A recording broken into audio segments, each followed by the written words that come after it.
ইসলামকে আমাদের কিভাবে ভালোবাসা উচিত এবং রাসূলুল্লাহ সাল্লাল্লাহু আলাইহি ওয়াসাল্লামকে সাহাবায়ে কেরাম কিভাবে ভালোবেসেছেন এবং আমরা জানব কেউ যদি মুহাম্মাদুর রাসূলুল্লাহ সাল্লাল্লাহু আলাইহি ওয়াসাল্লামের সম্মানে আঘাত হানেন, কেউ যদি মুহাম্মাদুর রাসূলুল্লাহ সাল্লাল্লাহু আলাইহি ওয়াসাল্লামের সম্মানের এই বিশাল সৌদে সামান্য পরিমাণ আঘাত করেন, তাহলে তার ব্যাপারে আমাদের কি অবস্থান ধারণ করতে হবে, কোন অবস্থান গ্রহণ করতে হবে, এই দুইটা বিষয়কে আজকে আমরা জানার চেষ্টা করব ইনশাআল্লাহ। কারণ আমরা যদি এটা না জানি, আমরা যদি এই বিষয়ে আলোচনা না করি, তাহলে কাল কিয়ামতের দিন মুহাম্মাদুর রাসূলুল্লাহ সাল্লাল্লাহু আলাইহি ওয়াসাল্লামের সামনে দাঁড়ানোর কোনো সুযোগ থাকবে না। কারণ মুহাম্মাদুর রাসূলুল্লাহ সাল্লাল্লাহু আলাইহি ওয়াসাল্লামের উসিলাই আমরা যা কিছু পেয়েছি, যা কিছু পাচ্ছি, সবটা তার উসিলায় পেয়েছি। এত গুনাহ, এত অন্যায়, এত অবিচার, এত পাপাচার, তারপরেও আমরা বেঁচে আছি, তারপরেও আসমান থেকে আযাব এসে আমাদেরকে পরিপূর্ণভাবে ধ্বংস করে দিচ্ছে না। এর সম্পূর্ণ কৃতিত্বই মুহাম্মাদুর রাসূলুল্লাহ সাল্লাল্লাহু আলাইহি ওয়াসাল্লামের। তিনি আল্লাহ তাআলার কাছে দোয়া করেছেন, আল্লাহ তাআলার কাছে চেয়েছেন, যার ফলশ্রুতিতে আল্লাহ সুবহানাহু ওয়া তাআলা মুহাম্মাদুর রাসূলুল্লাহ সাল্লাল্লাহু আলাইহি ওয়াসাল্লামের দোয়া কবুল করেছেন এবং বলেছেন কিয়ামত পর্যন্ত তোমার উম্মতকে গুনাহের কারণে একত্রে আযাব দিয়ে ধ্বংস করে দেওয়া হবে না। অতএব কোনো মানুষ যদি মুহাম্মাদুর রাসূলুল্লাহ সাল্লাল্লাহু আলাইহি ওয়াসাল্লামকে ভালো না বাসেন, কোনো মানুষ যদি মুহাম্মাদুর রাসূলুল্লাহ সাল্লাল্লাহু আলাইহি ওয়াসাল্লামকে নিয়ে কোনো কটূক্তি করেন, সেই কটূক্তির প্রতিবাদে কোনো মুমিন যদি আওয়াজ না করে, কোনো মুমিন যদি তার ভিতরের ব্যথাটাকে প্রকাশ না করে, তাহলে বুঝতে হবে সে এই উম্মতে মুহাম্মদের সদস্য না। সে উম্মতে মুহাম্মদের সদস্য হলে অবশ্যই তার অন্তরে মুহাম্মাদুর রাসূলুল্লাহ সাল্লাল্লাহু আলাইহি ওয়াসাল্লামের উপরে আঘাত আসার কারণে, তার সম্মানে আঘাত আসার কারণে তার হৃদয়ে অবশ্যই ব্যথা তৈরি হতো এবং সে অবশ্যই এ ব্যাপারে সোচ্চার হতো, সে অবশ্যই এ ব্যাপারে নিজের সামর্থ্য অনুযায়ী প্রতিবাদ মুখর হইতো। আল্লাহ আমাদেরকে বিষয়টা বুঝান এবং প্রত্যেকের নিজ নিজ সামর্থ্য অনুযায়ী এই ঘৃণ্য যে কাজটা নূপুর শর্মা সহ বিজেপির দলীয় দুইজন ব্যক্তি কি করেছেন, এই কাজ করেছেন, তাদের ব্যাপারে প্রত্যেকেই অন্তরে ঘৃণা, পরিপূর্ণভাবে ঘৃণা রাখা এবং এই আকীদা রাখা যে এরা সবাই হত্যাযোগ্য অপরাধ করেছে, এরা সবাই হত্যাযোগ্য অপরাধ করেছে, এরা সবাই হত্যাযোগ্য অপরাধ করেছে। এরা এমন কোনো অপরাধ করেনি যেই অপরাধের অন্য কোনো শাস্তি আছে। এই অপরাধের একমাত্র শাস্তি হত্যা, এছাড়া আর কোনো অপরাধ নাই। এছাড়া আর কোনো শাস্তি মুহাম্মাদুর রাসূলুল্লাহ সাল্লাল্লাহু আলাইহি ওয়াসাল্লাম রেখে যাননি। কোনো মুমিন যদি এই আকীদা না রাখে, এই বিশ্বাস না রাখে, সেই মুমিনের ঈমান প্রশ্নবিদ্ধ হয়ে যাবে। সেই মুমিন কাল কিয়ামতের দিন আল্লাহ সুবহানাহু ওয়া তাআলার সামনে দাঁড়াইতে পারবে না। এই জন্য আসুন আমরা প্রত্যেকে নিজ জায়গা থেকে এই বিষয়টার ব্যাপারে সোচ্চার হই, এই বিষয়ে প্রত্যেকে নিজের জায়গা থেকে প্রতিবাদ মুখর হই। আল্লাহ আমাদেরকে বিষয়টা বোঝার তৌফিক দান করুক। আল্লাহ সুবহানাহু ওয়া তাআলা পবিত্র কালামুল্লাহ শরীফের ভিতরে আল্লাহ তাআলার ইজ্জতে আঘাত হানাকে, মুহাম্মাদুর রাসূলুল্লাহ সাল্লাল্লাহু আলাইহি ওয়াসাল্লামের ইজ্জতে আঘাত হানাকে একত্রে উল্লেখ করেছেন, আলাদাভাবে উল্লেখ করেন নাই। আল্লাহ বলেন, ইন্নাল্লাযীনা ইউযুনাল্লাহা ওয়া রাসূলাহু, ইন্নাল্লাযীনা ইউযুনাল্লাহা ওয়া রাসূলাহু, নিশ্চয়ই যারা আল্লাহকে কষ্ট দেয়, ওয়া রাসূলাহু, তার রাসূলকে কষ্ট দেয়। দেখেন এখানে রাসূল বলেছে, রাসূল বলে না, সমস্ত নবী রাসূল বলে নাই। সমস্ত নবী রাসূল তো আছেনই, বিশেষ করে মুহাম্মাদুর রাসূলুল্লাহ সাল্লাল্লাহু আলাইহি ওয়াসাল্লামকে আলাদাভাবে বলেছেন, ইন্নাল্লাযীনা ইউযুনাল্লাহা ওয়া রাসূলাহু, যারা আল্লাহকে কষ্ট দেয়, আল্লাহর রাসূল মুহাম্মাদুর রাসূলুল্লাহ সাল্লাল্লাহু আলাইহি ওয়াসাল্লামকে কষ্ট দেয়, লাআনাহুমুল্লাহু ফিদ দুনিয়া ওয়াল আখিরা, আল্লাহ তাআলা তাদের উপর অভিসম্পাত করেন দুনিয়াতেও আখিরাতেও।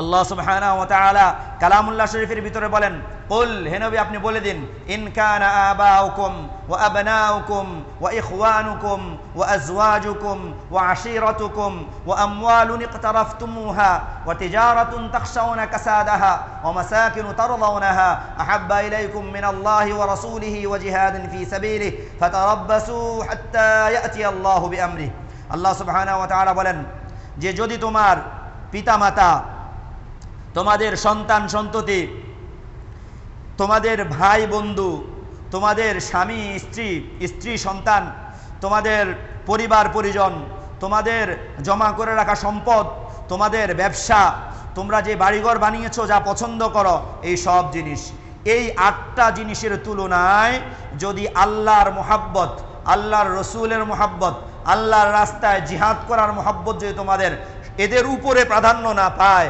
এদের উপরে প্রাধান্য না পায়, তুমি তোমার বাবাকে যতটুকু ভালোবাসো তার চাইতে বেশি ভালোবাসতে হবে আল্লাহকে, তার চাইতে বেশি ভালোবাসতে হবে মুহাম্মদুর রাসূলুল্লাহকে, তার চাইতে বেশি ভালোবাসতে হবে জিহাদকে।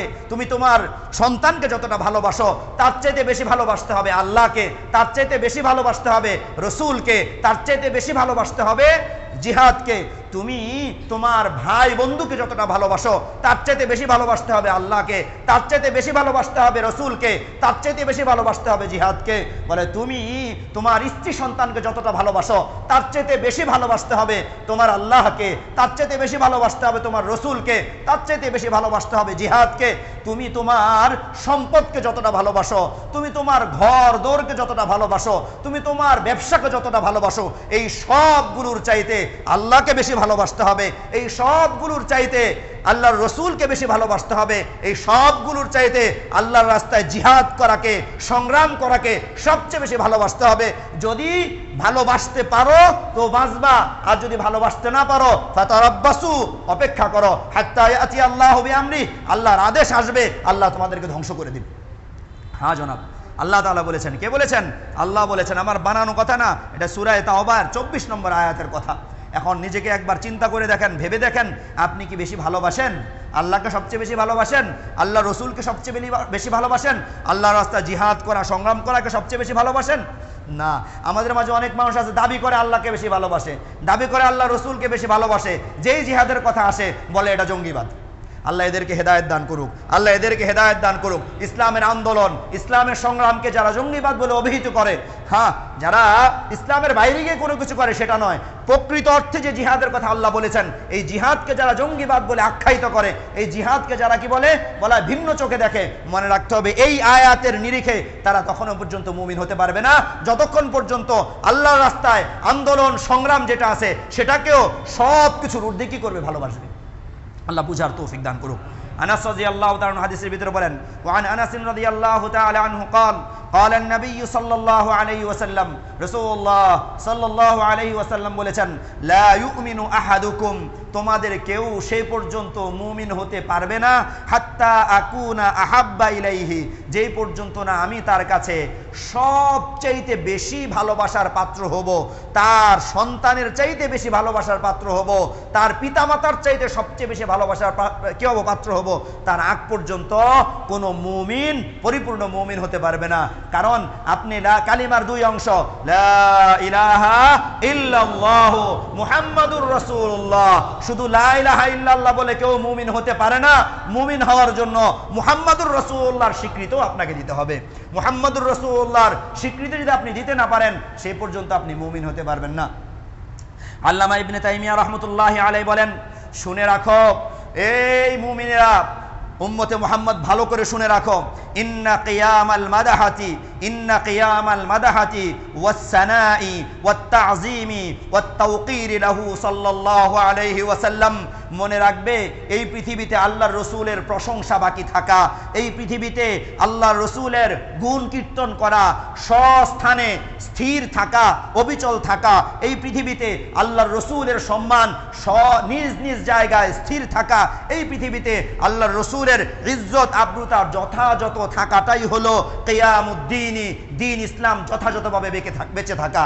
এই পৃথিবীতে আল্লাহর রসুলের সম্মান ঠিক আছে তো বোঝা যাবে যে দিন এবং ইসলাম সঠিকভাবে টিকে আছে। এই পৃথিবীতে আল্লাহর রসুলের সম্মান নিজ জায়গায় নিজস্ব স্বকীয়তা নিয়ে বেঁচে থাকবে, তো বোঝা যাবে দ্বীন ইসলাম টিকে আছে। এই পৃথিবীতে মুহাম্মদুর রাসূলুল্লাহ সাল্লাল্লাহু আলাইহি ওয়াসাল্লামের ভালোবাসা, সম্মান, মর্যাদা যদি ঠিকঠাক মতো থাকে, তার উপরে কোনো আঘাত না থাকে, তাহলে আমরা বলতে পারবো পৃথিবীতে ইসলাম আছে। যদি আমরা এটা না থাকে, তাহলে এই কথা বলার কোনো সুযোগ নাই এই পৃথিবীতে ইসলাম আছে, এই পৃথিবীতে দ্বীন ধর্ম কি আছে, টিকে আছে। কেন দ্বীন এবং ধর্ম টিকে থাকবে মুহাম্মদুর রাসূলুল্লাহ সাল্লাল্লাহু আলাইহি ওয়াসাল্লামের ভালোবাসা, মর্যাদা, সম্মান টিকে থাকার মাধ্যমে। এরপরে তিনি কি বলেন? এরপরে তিনি বলেন আল্লাহ আল্লাহ ওনার কবরকে জান্নাতের বাগান বানায়া দেখ, আল্লাহ ওনার কবরকে জান্নাতের বাগান বানায়া দেখ। উনি বলতেছেন, উনি কি বলতেছেন? লা ইলাহা ইল্লাল্লাহ ওয়া সুকুতু যালিক ওয়া সুকুতু যালিকা সুকুতুদ দ্বীন কুল্লুহ ওয়া লা সুকুতুদ দ্বীন কুল্লিহ। বলতেছে আর আল্লাহ তাআলা, আল্লাহর রাসূলের মর্যাদা বুলুণ্ঠিত হওয়া, আল্লাহর রাসূলের সম্মান হানি হওয়া, আল্লাহর রাসূলের সম্মানে আঘাত করা মানে হলো দ্বীন ইসলাম সম্পূর্ণভাবে বিলুপ্ত হয়ে যাওয়া, দ্বীন ইসলাম সম্পূর্ণভাবে বিলুপ্ত হয়ে যাওয়া। এখন বলেন, আপনারা কি দ্বীন ইসলামকে বিলুপ্ত হয়ে যেতে দিবেন, নাকি নিজের জায়গা থেকে, নিজ জায়গা থেকে দ্বীন ইসলামকে টিকিয়ে রাখার জন্য মুহাম্মদুর রাসূলুল্লাহ সাল্লাল্লাহু আলাইহি ওয়াসাল্লামের ভালোবাসা, সম্মান, মর্যাদার পক্ষে অবস্থান নেবেন? আপনাকে সিদ্ধান্ত নিতে হবে, আপনাকে সিদ্ধান্ত নিতে হবে। আজকের পরেও যদি যে মানুষগুলো এই কাজ করেছে, এদেরকে প্রটেক্ট করতেছে, এদেরকে ঠিকঠাক মতো কি করতেছে, রক্ষা করতেছে, এই মানুষগুলোর প্রতি যদি কোনো মানুষের অন্তরে দুর্বলতা থাকে, তাদের প্রতি যদি কোনো ভালোবাসা থাকে, তাদের রাষ্ট্রের প্রতি যদি কোনো ভালোবাসা থাকে, তাদের এই রাষ্ট্রীয় এই বিশাল যে সমস্যাটা আছে, মেকানিজম আছে, এই মেকানিজমের প্রতি যদি কারো সম্মান থাকে, ভালোবাসা থাকে, তার ঈমান থাকবে না। কেন বলা হয়, যারা আল্লাহর রাসূলের মুহাব্বতকে, আল্লাহর রাসূলের ভালোবাসাকে, আল্লাহর রাসূলের মর্যাদাকে বুলুণ্ঠিত করেছে, তাদেরকে কোনো মুমিন কোনো অবস্থাতেই ভালোবাসতে পারে না, কোনো ক্ষেত্রে ভালোবাসতে পারে না। যেমন জায়েজ ক্ষেত্রে ভালোবাসতে পারে না, এরকম নাজায়েজ ক্ষেত্রেও ভালোবাসতে পারে না। কোনো মানুষ যদি এরপরও এদেরকে বর্জন করতে না পারে, এদের সংস্কৃতিকে বর্জন করতে না পারে, এরা আমাদেরকে যা শিখায়, যা গেলায়, যা বুঝায়, সেটাকে বর্জন করতে না পারে, সে পর্যন্ত কোনো মুমিন পরিপূর্ণ ঈমানদার হতে পারবে না, সে পর্যন্ত কোনো মুমিন পরিপূর্ণ ঈমানদার হতে পারবে না। আপনাকে নিজের জায়গা থেকে সিদ্ধান্ত নিতে হবে। আপনি কি যারা আল্লাহ রসুলকে গালি দেয়, যারা আল্লাহ রসুলের পবিত্র বৈবাহিক জীবনকে, আম্মা জান আয়েশা রাদিয়াল্লাহু তাআলা আনহার চরিত্র নিয়ে কথা বলে, আমার হাবিবের চরিত্র নিয়ে যারা কথা বলে, এদেরকে যদি আপনারা কেউ ভালোবাসেন, এদের পক্ষে যদি কেউ অবলম্বন করেন, ভাই আপনার নামাজ, আপনার রোজা, আপনার হজ, আপনার যাকাত, নিজেকে মুসলমান বলে দাবি করা, মুসলমান বলে পরিচয় দেওয়ার কোনো অধিকার আপনার নাই, কোনো অধিকার আপনার নাই, কোনো অধিকার আপনার নাই। মুহাম্মদুর রাসূলুল্লাহ সাল্লাল্লাহু আলাইহি ওয়াসাল্লামের পবিত্র দাম্পত্য জীবনের উপরে যারা কালিমা লেপন করার চেষ্টা করে, তাদেরকে কিভাবে মানুষ সমর্থন করে, তাদেরকে কিভাবে মানুষ ভালোবাসে, তাদের বিভিন্ন পণ্য কিভাবে মানুষ ব্যবহার করে, আসেন আমরা তাদের পণ্য বয়কট করি, তাদেরকে সম্পূর্ণভাবে সাংস্কৃতিকভাবে তাদেরকে আমরা বর্জন করি। আল্লাহ আমাদেরকে বুঝার তৌফিক দান করুক। ও মুহাব্বাতুন নবী সাল্লাল্লাহু আলাইহি ওয়াসাল্লাম আল হাকিকিয়া, আল্লাহর রাসূলের যে মুহাব্বত এবং ভালোবাসা আছে, কয় এটা শুধুমাত্র বয়ান, বক্তৃতায়, আন্দোলনে, সংগ্রামে ফলাও করে প্রচার করা, এটা একটা দিক, কিন্তু এর মধ্যে অন্যতম দিক হলো আল্লাহ রসুলকে মৌখিকভাবে যে ভালোবাসা আমরা প্রকাশ করি, সেটা আমাদের কর্মজীবনে, বাস্তব জীবনেও কি করা, সেটাকে বাস্তবায়ন করা। আলহামদুলিল্লাহ, কোনো মানুষ যদি বাস্তব জীবনে সে গুনাহগার, কিন্তু সে তারপরও আল্লাহ রসুলের মহব্বত প্রকাশ করে, এটাও অনেক দামি জিনিস। কত দামি, আপনাদের একটা ঘটনা শোনাই। মুহাম্মদুর রাসূলুল্লাহ, আল্লাহ আপনি সময় আজকে বরকত দিয়েন, মুহাম্মদুর রাসূলুল্লাহ সাল্লাল্লাহু আলাইহি ওয়াসাল্লামের এক সাহাবী ছিলেন, এক লোক ছিলেন আল্লাহ রসুলের জামানায়। কি অবস্থা ছিল ওনার? বলে উনি মদ পান করতো। কি পান করতো? মদ পান করতো। আর আল্লাহ রসুল ওনাকে যতবার মদ পান করতো, অতবার ওনারা দৌড়া মারতো, আঘাত করতো। উনি হাসতেন। উনি কি করতেন? হাসতেন। তো উনি এরকম মার খাইতে খাইতে খাইতে একদিন মার দিছে, এক সাহাবী বলতেছে এই লোকের উপরে আল্লাহ লানত পড়ুক। আল্লাহ রসুল এই লোককে কি করতেছে? এই লোককে আল্লাহ রসুল এতবার মারতেছে, এরপরে সে এখান থেকে ফিরে আসে না। যেই না মুমিন মুসলমানরা তার উপরে লানত করা শুরু করলো, মুহাম্মদুর রাসূলুল্লাহ ঘর থেকে বের হয়ে আসছেন। বের হয়ে বলছেন, লা তালআনু আলাইহি, তোমরা এই ব্যক্তির উপরে লানত করো না। কয় কেন? ফাইন্নাহু ইউহিব্বুল্লাহ ওয়া রাসূলাহু, সে আল্লাহ, আল্লাহর রাসূলকে ভালোবাসে, এজন্য তারা তোমরা লানত করো না। কে মিয়া ভাই? আমার হাবিব মুহাম্মদুর রাসূলুল্লাহ সাল্লাল্লাহু আলাইহি ওয়াসাল্লাম ঘর থেকে বের হয়ে আসছেন, বের হয়ে বসতেছেন। এই লোক যদিও গুনাহ করে, কবিরা গুনাহ করে, কিন্তু অন্তরে আল্লাহ আল্লাহ রাসূলের মুহাব্বত ভালোবাসা লালন করে। লা তালানু, তার উপরে তোমরা লানত করো না। হ্যাঁ, কোনো যদি মানুষ আমল না করে আল্লাহর রসুলের মুহাব্বত আর ভালোবাসা অন্তরে লালন করে, সে আল্লাহ আল্লাহর রসুলের কাছে অনেক দামি। তাকে লানত করতে আল্লাহ রসুল নিষেধ করেছেন। সেই রসুলকে যদি কোনো মানুষ আঘাত করে, সেই রসুলের সম্মান নিয়ে যদি কোনো মানুষ কথা বলে, তার পক্ষে কিভাবে মানুষ অবস্থান করে, তাদের পক্ষে কিভাবে মানুষ অবস্থান করে। হ্যাঁ, এই হলেন আমাদের নবী মুহাম্মদুর রাসূলুল্লাহ সাল্লাল্লাহু আলাইহি ওয়াসাল্লাম। এই সাহাবীর আরও অনেক আজীব গরীব ঘটনা আছে। এই সাহাবী আল্লাহ রসুল এমন অনেক ঘটনা করতেন যে আল্লাহ রসুল হেসে দিতেন। বলা হয়তো যে এই সাহাবীর কাজ ছিল আল্লাহ রসুলকে হাসানো। আল্লাহ রসুল রুম থেকে বের হয়ে বলছে, এই কারণেও বলছে যে এই লোক আমাকে হাসায়, এই লোক আমার কি করে, হাসায়। সাহাবায়ে কেরাম এই লোক হাসায়। তো কি ঘটনা আমরা এখন সময় না বলতে গেলে আরেকদিন শোনাবো ইনশাআল্লাহ। তো একটা জিনিস চিন্তা করেন, বারবার মদ খাইতো, তাকে বারবার আঘাত করতো, এরপরেও মুহাম্মদ রাসূলুল্লাহ সাল্লাল্লাহু আলাইহি ওয়া সাল্লাম লানত করতে নিষেধ করছেন। দলিল হিসাবে কি উল্লেখ করছেন? ফাইন্নাহু ইউহিব্বুল্লাহ ওয়া রাসূলহু, সে আল্লাহকে এবং আল্লাহ রসুলকে ভালোবাসে। হ্যাঁ জনাব, এই জন্য কোনো গুনাহগারেরও আল্লাহ রসুলের প্রতি ভালোবাসা প্রকাশ করা, কোনো গুনাহগারও আল্লাহ রসুলের সম্মানের পক্ষে দাঁড়ানো, এটা অনেক দামি, এটা অনেক দামি। আমার কাছে দামি না হতে পারে, এটা আল্লাহর কাছে অনেক দামি, আল্লাহ রসুলের কাছে অনেক দামি। লা ইলাহা ইল্লাল্লাহ। আসেন, সাহাবায়ে কেরাম আল্লাহ রসুল সাল্লাল্লাহু আলাইহি ওয়াসাল্লামকে কতটা ভালোবাসতেন বলে আমরা কয়েকটা নজির আপনাদের সামনে তুলে ধরার চেষ্টা করব ইনশাআল্লাহ। দেখেন, সাদ ইবনে মুআয রাদিয়াল্লাহু তাআলা আনহু, আনসারী, অনেক বড় সাহাবী ছিলেন। তিনি বলতেছেন, ক্বালা লিন নবী সাল্লাল্লাহু আলাইহি ওয়াসাল্লাম, তিনি রাসূল সাল্লাল্লাহু আলাইহি ওয়াসাল্লাম বলেন, ইয়া রাসূলুল্লাহ, ও আল্লাহর রাসূল, হাদিহি আমওয়ালুনা বাইনা ইয়াদাইক, আপনার সামনে আমাদের আনসারীদের সমস্ত সম্পদ আপনার সামনে আমরা তুলে ধরলাম, রাখলাম, এগুলো আমাদের সম্পদ। খুয মিনহা মা শি'তা, আপনি এখান থেকে আপনার প্রয়োজন যা আছে সব নিয়ে আনেন। খুয মিনহা মা শি'তা, এখান থেকে আপনার দ্বীন ইসলামের জন্য যা প্রয়োজন সব আপনি নিয়ে যান। এরপরে কি বলতেছে? ওমা আখাযতাহু মিনহা কানা আহাব্বু ইলাইনা মিম্মা তারাকতা, আপনি এখান থেকে যেটা নিয়ে যাবেন, যে সম্পদটা আপনি নিয়ে যাবেন, বলা হয় সেটা আমাদের কাছে অধিক প্রিয় যেটা আমাদের জন্য রেখে যাবেন তার তুলনায়। মানে আমরা এখানে 100 টাকা রাখছি, আপনি যে 90 টাকা নিয়ে গেছেন, এই 90 টাকা আমাদের কাছে দামি যে 10 টাকা রয়ে গেছে তার তুলনায়। কেন? আপনি যে 90 টাকা নিয়ে গেছেন এটা আমাদেরকে দুনিয়াও বাঁচাবে, এটা আমাদেরকে আখেরাতেও বাঁচাবে, এটা আমাদেরকে দুনিয়াও নিরাপত্তা দিবে, আখেরাতেও আমাদেরকে নিরাপত্তা দিবে। পারবেন এইভাবে বলতে? পারি আমরা এইভাবে বলতে? আমরা পারি না। এরপরে কি বলতেছে? এরপরে বলতেছে, লাউ ইস্তারাজতা বিনাল বাহরা, আপনি যদি আমাদেরকে নিয়ে সাগরের উপরে চলা শুরু করেন, লাখুযনা মাআকা, আমরা আপনার পেছনে কোনো চিন্তা ছাড়াই চলা শুরু করব। মা তাখলুফু মিনকা আহাদান, আপনি বলবেন আমরা একজনও পিছনে যাব না, আমরা আপনার পিছনে চলতে থাকবো। কে বলেছেন? সাদ ইবনে মুআয রাদিয়াল্লাহু তাআলা বলতেছেন। এরপরে বলতেছেন, ওয়াল্লাহি লা সাবরুন, বলে আমরা শুনে রাখুন, আমরা দ্বীনের জন্য আপনার জন্য অনেক ধৈর্যশীল। কোথায়? যুদ্ধের ক্ষেত্রে।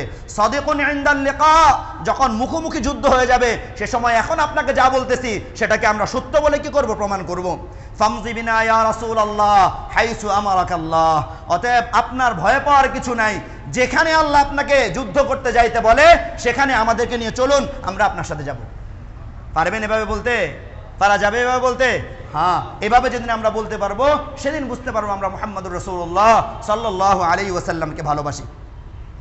আলী রাদিয়াল্লাহু আনহু জিজ্ঞেস করলেন, ওয়াকাদ সুইলা আলী রাদিয়াল্লাহু আনহু কাইফা কানা হুব্বুকুম লিরাসূলিল্লাহ সাল্লাল্লাহু আলাইহি ওয়াসাল্লাম, আলী রাদিয়াল্লাহু আনহু জিজ্ঞেস করা হলো যে আপনারা আল্লাহ রসুলকে কিরকম ভালোবাসতেন, আপনারা আল্লাহ রসুলকে কি পরিমাণ ভালোবাসতেন? তিনি বলেন, ক্বাল কানা ওয়াল্লাহি আহাব্বু ইলাইনা মিন আমওয়ালিনা ওয়া আওলাদিনা ওয়া আবাইনা ওয়া উম্মাহাতিনা ওয়া মিনাল মাইল বারিদ আলা যামা, তাই আল্লাহ রসুল আমাদের কাছে আমাদের সম্পদ, আমাদের সন্তান সন্ততি, আমাদের পিতামাতা এবং গরমের সময়ে ঠান্ডা পানির তুলনায় অনেক অনেক অনেক বেশি মহব্বতের পাত্র আল্লাহ রসুল। আমরা আমাদেরকে পিতামাতাকে অতটুকু ভালোবাসি না যতটুকু আমরা আল্লাহ রসুলকে ভালোবাসি। আমরা আমাদের সম্পদকে অতটুকু ভালোবাসি না যতটুকু আমরা আল্লাহ রসুলকে ভালোবাসি। বলে আমরা, বলা হয় তৃষ্ণার সময় ঠান্ডা পানিকে যতটুকু ভালোবাসি তার তুলনায় আমরা আল্লাহ রসুলকে অনেক বেশি ভালোবাসি। আপনাদের কাছে মনে হতে পারে এটা কেমন উদাহরণ দিল? বলে এটা বাংলাদেশে বৈশা বোঝা কিনা সম্ভব না, আরবে গেলে বোঝা সম্ভব যে গরম কিরকম, তৃষ্ণা কিরকম, আর ওই তৃষ্ণার মুহূর্তে পানির কিরকম প্রয়োজন, ওখানে গেলে কি আসবে? বুঝে আসবে।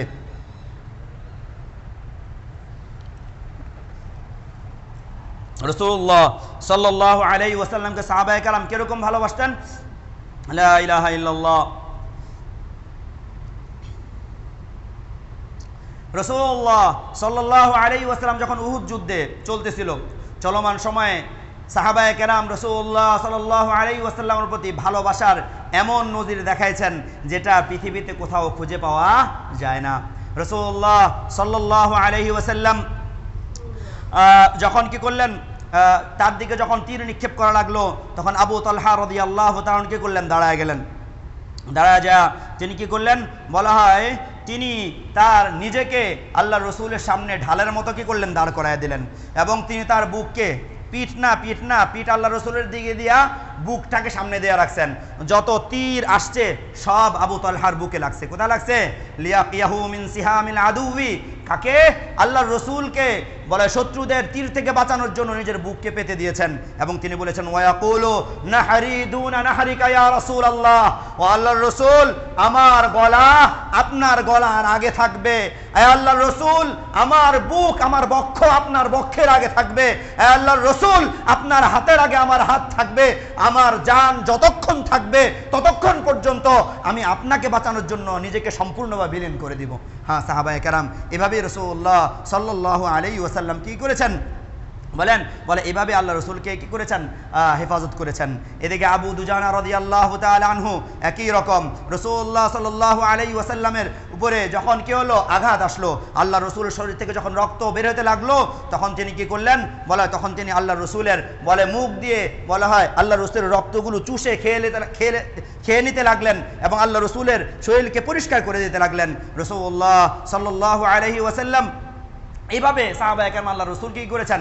আল্লাহ রসুলকে হেফাজত করেছেন। আল্লাহ রসুল এক বড় পাথরের পিছনে পড়ে গিয়েছেন।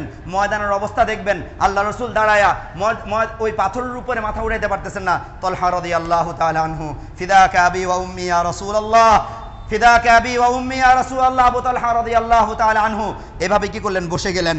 মুহাম্মদুর রাসূলুল্লাহ সাল্লাল্লাহু আলাইহি ওয়াসাল্লাম আবু তালহা রাদিয়াল্লাহু তাআলার পিঠে কি করলেন? দাঁড়াইলেন। পিঠে দাঁড়ায়া কি করলেন? দেখলেন, যুদ্ধের অবস্থা দেখলেন। আল্লাহ রসুল নামলেন, নামা বললেন ওয়াজাবাত ইয়া আবা তালহা, ওয়াজাবাত ইয়া আবা তালহা, ও আবু তালহা তুমি এই কাজ করার মাধ্যমে তোমার জান্নাতকে ওয়াজিব করায় নিছো। ও আবু তালহা তুমি এই কাজ করার মাধ্যমে জান্নাতকে ওয়াজিব করায় নিছো। হ্যাঁ, এই ছিল সাহাবায়ে কেরামের আল্লাহ রসুলের প্রতি ভালোবাসা। আল্লাহ রসুলের প্রতি সাহাবায়ে কেরামের কেমন ভালোবাসা ছিল? হুদায়বিয়ার সন্ধির সময় উরওয়া বিন মাসউদকে কুরাইশের লোকেরা আল্লাহ রসুলের কাছে যাইতে পাঠাইছে। কুরাইশের প্রতিনিধি হয়ে উরওয়া ইবনে মাসউদ আল্লাহ রসুলের কাছে আসছেন। আয়েশা রাসূলুল্লাহ সাল্লাল্লাহু আলাইহি ওয়াসাল্লামের অবস্থা দেখছেন। দেখা সে কুরাইশের কাছে ফিরে গিয়ে তিনি যে কথাটা বলেছেন, তিনি বলতেছেন, বলা হয় ওয়াল্লাহি লাকাদ ওয়াফাততু আলাল মুলুকি ওয়া ওয়াফাততু আলা কাইসার ওয়া কিসরা ওয়ান নাজ্জাশি। দেখো আমি অনেক রাজার দরবারে গিয়েছি, আমি রোম সম্রাটের দরবারে গিয়েছি, আমি পারস্য সম্রাটের দরবারে গিয়েছি, আমি নাজ্জাশীদের দরবারে গিয়েছি। ওয়াল্লাহি ইন রাআইতু মালাকান কাত্তু ইউআযযিমুহু আসহাবুহু মা ইউআযযিমু আসহাবু মুহাম্মাদিন মুহাম্মাদা। আল্লাহর কসম করে বলতেছি, বলা হয় মুহাম্মদের সাহাবারা মুহাম্মদ সাল্লাল্লাহু আলাইহি ওয়াসাল্লামকে যেভাবে তাজিম করে, মুহাব্বত করে, এমন তাজিম আর মুহাব্বত কোন রাজার দরবারে আমি দেখি নাই। কোন রাজার দরবারে তার সঙ্গী সাথীদেরকে এমন তাজিম, এমন মুহাব্বত, এমন সম্মান করতে আমি দেখি নাই। এবার তিনি বলতেছে, কি বলে? ওয়াল্লাহি ইন তানখামুনা খুনখামাতান ইল্লা ওয়াকাত ফি কাফি রাজুলিন মিনহুম ফাদালাকা বিহা ওয়াজহাহু ওয়া জিলদাহু। বলা হয় আল্লাহর রাসূল যখন এই কোনো থুতু ফেলতেন, কারো না কারো হাতে পড়তো, সবাই হাত দিয়ে রাখতো, সেই থুতু নিয়ে তারা তাদের চেহারায় মাখতেন, তাদের শরীরে মাখতেন। হ্যাঁ, আল্লাহর রাসূলকে সাহাবায়ে কেরাম এমনই ভালোবাসতেন। মুহাম্মদুর রাসূলুল্লাহ সাল্লাল্লাহু আলাইহি ওয়াসাল্লাম থুতু ফেলবেন তো সাহাবায়ে কেরাম হাত নিয়ে ঘুরতেন যে একটু যদি আমার হাতে পড়ে, সেটা যদি আমি আমার মুখে মাখতে পারি, সেটা যদি আমি আমার শরীরে মাখতে পারি তো আমি কি হয়ে যাব? সফল হয়ে যাব। একটা মানুষকে কতটা ভালোবাসলে, কতটা মহব্বত করলে এভাবে মানুষ তার থুতু নিয়ে শরীরে মাখার জন্য প্রতিযোগিতা করতে পারে? ও ভাই, নিজের নফসকে একবার জিজ্ঞেস করেন, আপনি মুহাম্মদকে কতটুকু ভালোবাসেন? আপনি মুহাম্মদুর রাসূলুল্লাহ সাল্লাল্লাহু আলাইহি ওয়াসাল্লাম ভালোবাসার জন্য কি নজরানা পেশ করেছেন? একবার নিজেকে জিজ্ঞেস করেন, নিজের সাথে বোঝাপড়া করেন। তারপরে কাল কিয়ামতের দিন হাউজে কাউসারে আল্লাহ রাসূলের হাত থেকে পানির পাত্র নিয়ে পানি পান করার চিন্তা করেন। তার আগে একবার চিন্তা করেন আপনি মুহাম্মদের ভালোবাসায় কি কি নজরানা দিয়েছেন? আপনি মুহাম্মদের ভালোবাসায় আপনার কতটুকু সম্পদ ব্যয় করেছেন? আপনি মুহাম্মদের ভালোবাসায় আপনার ক্ষমতার কতটুকু ব্যয় করেছেন? আপনি মুহাম্মদের ভালোবাসায় আপনার জীবনকে কতটুকু উৎসর্গ করেছেন? আপনি মুহাম্মদের ভালোবাসায় আপনার শরীরের কয় ফোঁটা রক্ত ব্যয় করেছেন? আগে এটা চিন্তা করেন, নিজের সাথে বুঝেন। তারপরে হাউজে কাউসারে মুহাম্মদুর রাসূলুল্লাহ সাল্লাল্লাহু আলাইহি ওয়াসাল্লামের হাত থেকে গ্লাস নিয়ে হাউজে কাউসারে পানি পান করার চিন্তা করেন। আল্লাহ আমাদেরকে বুঝার তৌফিক দান করুক। মুহাম্মদুর রাসূলুল্লাহ সাল্লাল্লাহু আলাইহি ওয়াসাল্লাম থুতু ফেলতেন, সাহাবায়ে কেরাম হাত দিতেন, হাতের ভিতরে থুতু পড়লে মুখে এবং শরীরে তারা সেটা মাখতেন। আর কি করতেন মুহাম্মদুর রাসূলুল্লাহ সাল্লাল্লাহু আলাইহি ওয়াসাল্লাম? সাহাবায়ে কেরামরা ওয়াইদা আমারাহুম বিআমরিন ইবতাদারু আমরাহু, কোনো আদেশ করলে কে কার আগে সেই আদেশ কি করবেন? পালন করবেন, তা নিয়ে তাদের ভিতরে প্রতিযোগিতা লেগে যেত। লা ইলাহা ইল্লাল্লাহ। ওয়াইদা তাকাল্লামা খাফাদু আসওয়াতাহুম ইনদা, আল্লাহ রাসূল যখন কথা বলতেন তারা সবাই নিশ্চুপ হয়ে যেতেন, তারা সবাই নিশ্চুপ হয়ে যেতেন। সর্বশেষ উনি বলতেছেন ওয়ামা ইয়াজিদুনা ইলাইহি নাযরা তাযীমান লাহু, কয় আমি তাদেরকে দেখেছি আল্লাহর রাসূলের প্রতি ভালোবাসার কারণে তারা আল্লাহর রাসূলের দিকে পূর্ণ চোখ খুলে আল্লাহর রাসূলের দিকে তাজিমের কারণে তাকাইতে পারতো না, তাজিমের কারণে তাকাইতে পারতো না। এক সাহাবী বলতেছে, তোমরা যদি আমাকে জিজ্ঞেস করো মুহাম্মদ কেমন, আমি তোমাদেরকে বর্ণনা দিতে পারবো না। তোমরা যদি আমাকে জিজ্ঞেস করো মুহাম্মদের চেহারা সুরত কেমন সাল্লাল্লাহু আলাইহি ওয়াসাল্লাম, আমি তোমাদেরকে বর্ণনা দিতে পারবো না। কেননা মুহাম্মদের প্রতি সম্মানের কারণে, মুহাম্মদ সাল্লাল্লাহু আলাইহি ওয়াসাল্লামের প্রতি অত্যধিক সম্মানের কারণে আমি তার দিকে পূর্ণ চোখে তাকাইতে পারতাম না। হ্যাঁ, এভাবেই সাহাবায়ে কেরাম মুহাম্মদুর রাসূলুল্লাহ সাল্লাল্লাহু আলাইহি ওয়াসাল্লামকে ভালোবাসতেন। এক সাহাবী আসছে, আয়েশা বলতেছে, ও আল্লাহর রাসূল, মাতা সাআ, কিয়ামত কবে হবে? কিয়ামত কবে হবে? সাহাবী বলতেছে, আল্লাহর রাসূল বললেন, আচ্ছা কিয়ামত কবে হবে এটা তো আমার জিজ্ঞাসা, বাকি আগে আমার একটা উত্তর দাও, তুমি কিয়ামতের দিনের জন্য কোন সম্পদকে তোমার কাছে জমা করছো? আল্লাহ ফিদাকা আবি ওয়া উম্মি, আল্লাহু আকবার কাবীরা, আল্লাহ আপনার রাসূলের উপরে আমার জান জীবন সব কুরবান হোক। ওই সাহাবী বলতেছে, ও আল্লাহর রাসূল, আমি কিয়ামত দিবসের জন্য কোনো কিছু জমা করি নাই, ইল্লা হুব্বাল্লাহি ওয়া হুব্বা রাসূলি, শুধুমাত্র আল্লাহ এবং আল্লাহর রাসূলের মুহাব্বতটাই রাখছি। আল্লাহর রাসূল বলছেন, বলা কিয়ামতের দিন আনতা মা মান আহাব্বাক, তুমি যাদেরকে ভালোবাসছো কাল কিয়ামতের দিন তাদের সাথে থাকবা, তুমি যাকে ভালোবাসছো কাল কিয়ামতের দিন তুমি তার সাথে থাকবা। আনতা মা মান আহাব্বাক, মুহাম্মদুর রাসূলুল্লাহ সাল্লাল্লাহু আলাইহি ওয়াসাল্লাম এভাবে বলেছেন। আল্লাহর রাসূলের এক সাহাবী, ওই সাহাবী রাসূলুল্লাহ সাল্লাল্লাহু আলাইহি ওয়াসাল্লামকে না দেখে থাকতে পারতেন না, রাসূলুল্লাহ সাল্লাল্লাহু আলাইহি ওয়াসাল্লামকে না দেখতে থাকতে পারতেন না। আল্লাহ রসুলকে দেখার জন্য উদ্গ্রীব হয়ে থাকতেন। রাসূলুল্লাহ একদিন উনি অত্যন্ত পেরেশান হয়ে, একেবারে পেরেশান হয়ে আল্লাহ রসুলের কাছে আসলেন।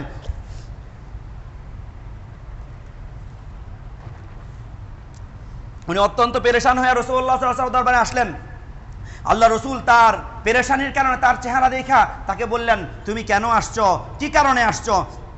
কি অবস্থা তোমার? কেন তুমি এভাবে আসছো? তো এই সাহাবী বলতেছে যে আল্লাহ রসুল, আমি কোনো অসুস্থতাজনিত কারণে আপনার কাছে আসি নাই, আমি কোনো শারীরিক কোনো সমস্যা নিয়ে আমি আপনার কাছে আসি নাই। আল্লাহ রসুল বলা হয় যে আমি আল্লাহ রসুল, আমি তো যখন আপনার এখান থেকে চলে যাই আপনাকে না দেখলে আমি পেরেশান হয়ে যাই, আপনাকে না দেখলে আমি পেরেশান হয়ে যাই। কই আজকে আপনাকে দেখে এখান থেকে ঘরে ফিরে গিয়েছি, ঘরে ফিরে গিয়ে হঠাৎ আমার মনে হইলো, আল্লাহ আমি যদি মারা যাই, মারা গেলে হয়তো জান্নাতি হবো অথবা জান্নাতি হব না।